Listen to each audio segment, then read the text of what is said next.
Hi everyone, it's Lynn Dion from Pink Whisper Designs. Today we're going to create this really fun winter scene.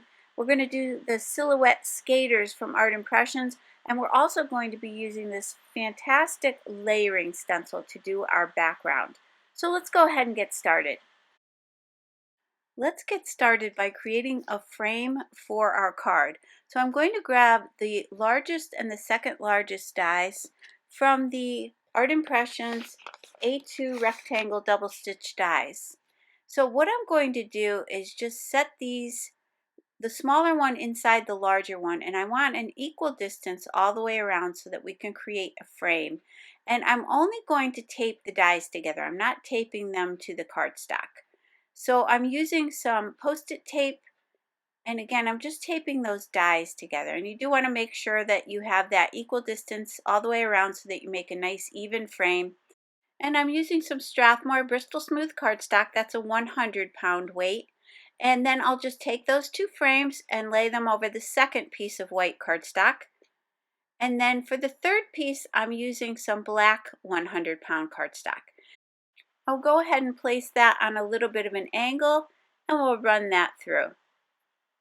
So all we're going to need are the two white frames and the black frame, and then one of the white inserts, and that'll be for our scene that we're creating. Yeah, these other two I can just set aside for another project.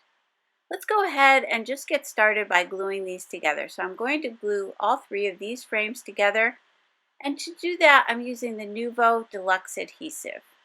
And you do want to take a little time just to line those up. And you will see that the white will show behind that frame, but our background is going to be white as well. So it's going to look really nice once we put the card together. You could always die cut all three of those out of some black cardstock if you prefer.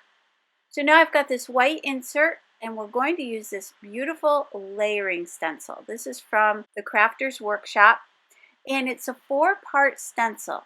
And all 4 parts are on this one sheet, which is about 8.5 by 11 inches.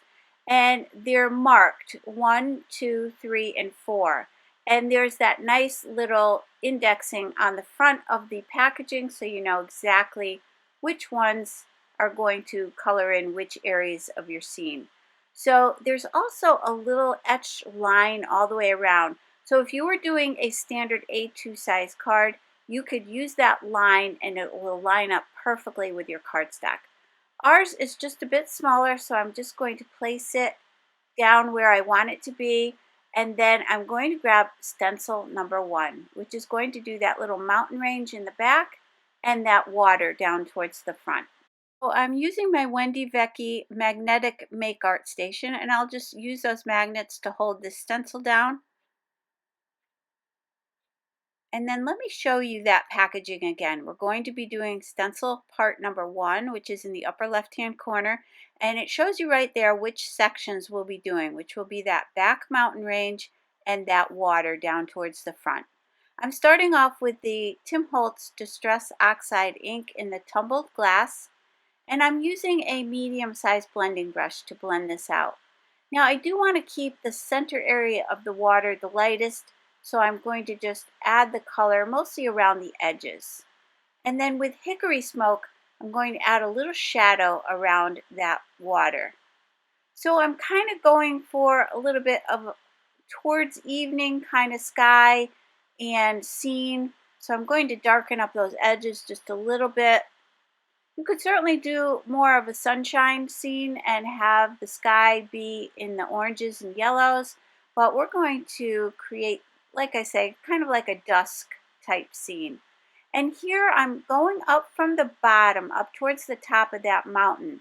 And then I wanted to show you that by doing only that bottom section, it doesn't define the top of the mountain for me. So I'm just going to lightly come in with a little bit of that leftover ink that was on my brush and define the top of that mountain. So now for stencil number 2, and these are marked, again, it's like etched into the stencil. So stencil number 2 is on the right hand side of this stencil, and we're going to lock that in place again with the magnets. Now you could certainly cut this stencil into 4 sections if you prefer, but I kind of like it on this one sheet. Let's go on to section number 2, which is just this large mountain range in the middle. So I'm going back to the hickory smoke, and again I'm going to push that ink up. So I like to start on the stencil and then just kind of push the ink up onto the paper. And again, we're going to create that nice shadow down at the bottom of the mountain. Now I do want those mountain tops to look white, so again I'm just going to lightly add some leftover ink towards the top of this just to define the top edge of the mountain range. So you can see that there. So now let's go on to section number 3 of the stencil, and that's the lower left hand corner. And now it's easy to line this up. You can see right through it. You can see what you've already done, so you can easily line that up. And I do want just a little bit of the ink from that upper area to show. I don't want to have a gap between the colors. So I'm just sliding it up just a little bit. And now we're going to do those 2 little mountainous or grassy areas on the left and the right of the water. So again, let's push that ink up from the bottom. And then define that top again. So let's go ahead and do this other little area. I did do a card not too long ago where I used the same stencil to do the mountains in the greens and some bright blue water and bright blue sky. I will link that on my blog for you, so if you just want to click on that link to my blog, I will link that for you there. Now let's do stencil number 4, which will do those birds. We're not going to do the birds today, and it also does these trees in front. Now this is where I want to switch over to the black soot. I want this to look more like a silhouette because our skaters are going to be in black as well. So I'm going to apply that black soot with a little bit smaller brush. And again, I want to start on the stencil and then push that ink down. And I don't want to go all the way down. I'm not going to fill in that entire area. I want to leave the front portion white so it looks like snow. So again, I'm just going to keep grabbing that ink. My ink pad was a little bit dry, so it didn't get quite as dark as I wanted it to.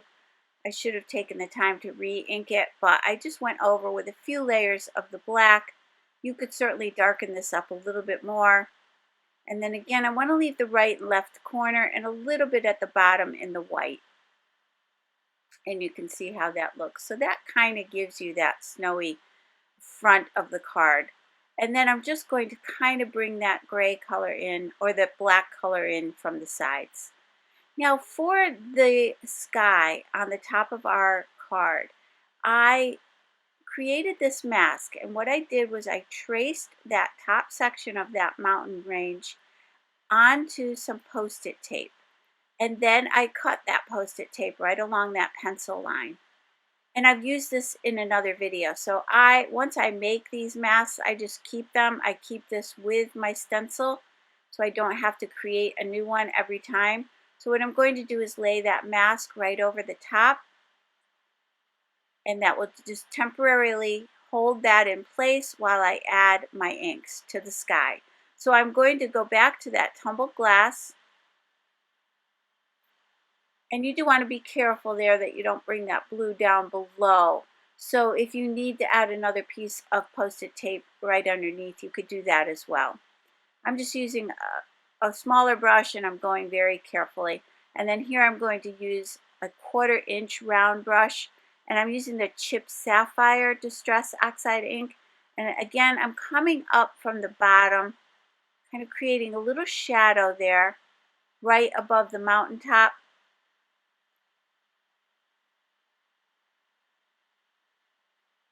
And then we can blend that out. And I don't want it to be even. I'm just kind of randomly adding that color. And then I'll just go back to that brush without any extra ink and just blend that in. And then I am going to go back to the black soot and add a little bit of that, because again, I'm going for kind of like a sort of like a late afternoon sky. So let's bring in a little bit more of that black.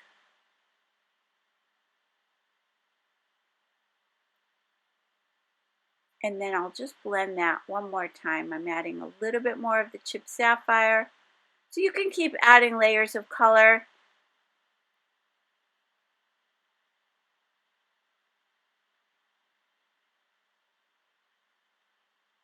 And then I'll just take that tumbled glass one last time and just lightly blend everything out.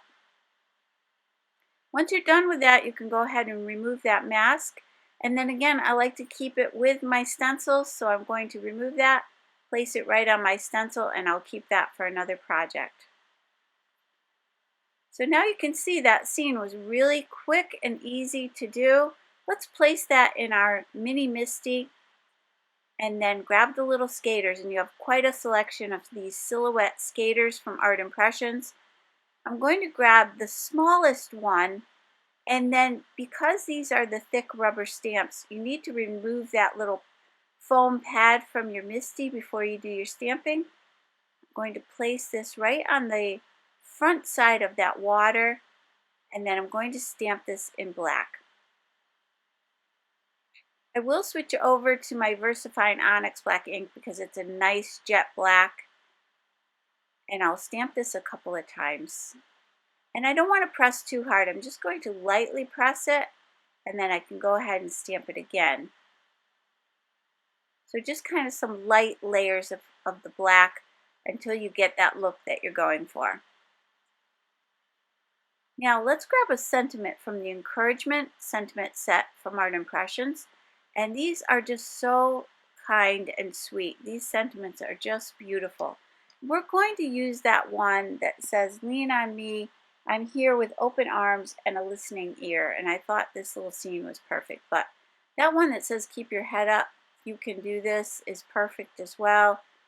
And so I'm going to stamp that, but I'm going to go back to that chipped sapphire ink and stamp that. And again, I'm just going to do layers of stamping. So I'm going to do it very light, and then I'm going to keep going over that until I get the darkness that I want. And I want to keep that detail, so that's why I'm stamping it very lightly. I stamped it about 4 or 5 times. And then I'm going to die cut this. I'm using the Banner double stitch dies from Art Impressions. And I'm just going to place this right along the bottom of the sentiment. And then we're going to cut away that top portion. So let's go ahead and glue this down. Again, I'm going back to that Nuvo Deluxe adhesive. I'll just glue this in place. And then I'm going to grab my Tim Holtz titanium shears and just cut away any of that excess.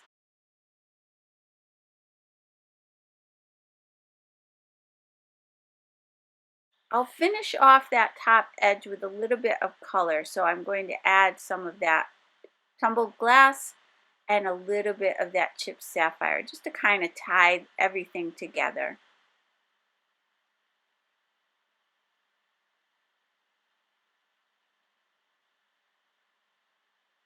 So now that little frame will go over the top, and that will sit right inside. Let's create the card base. So I've got a piece of cardstock that measures 4 1/4 by 11 inches. I scored it at 5 1/2 inches. And this will be a side folding card.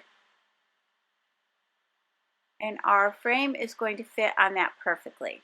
So let's go ahead and glue this down.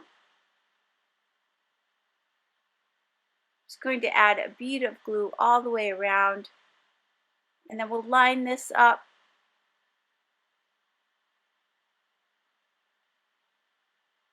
And then our little scene will fit right inside.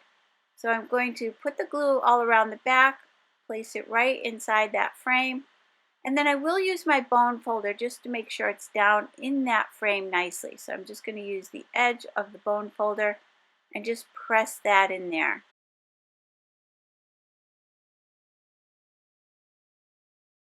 Now I took some little gems that I had, and I will list those down below for you as well. But I'm using some Picket Studio sequin mixes. I've got a couple different ones here. I've got 3 little hearts that I've placed around the sentiment, and then I've placed those little iridescent snowflakes around the seam. And now I want to give this really snowy look, a real wintry look. So I'm going to take that Doc P.H. Martin's bleed proof white ink, and I've placed some on my glass media mat. I added a little bit of water to that, and with a number 0 paintbrush, I'm going to spatter this entire thing. Now, if you prefer, you don't have to do that frame. You could always mask off the frame. I did spatter onto the little skaters and didn't want to get too much more on there, so I did decide to cover those. And then once that was dry, I did let that bleed proof white ink dry completely. And then I'm coming in with my Wink of Stella clear glitter pen, and I'm going to place that on this water or this lake area just to give it the look of ice. So I'm just going to place a nice coating of that over top. Then I did decide to take that Wink of Stella. I squeezed a little bit down onto my glass media mat, and I spritzed that with a little bit of water. And then again, I'm going to mask off my sentiment, and I'm going to spatter this with this sparkle. So it's going to have a lot of sparkle to it as well. But again, if you don't want that frame to be spattered, you could certainly mask that off with your Post-it tape before you do your spattering. I thought it just kind of brought the whole scene together and gave it a really frosty, snowy look. So I really hope you enjoyed today's video. If you did, please hit the like button and subscribe. And don't forget to hit that notification bell so that you don't miss a single video. Thanks so much for joining me today. I really do appreciate it, and I hope you all have a great day. Take care. Bye-bye.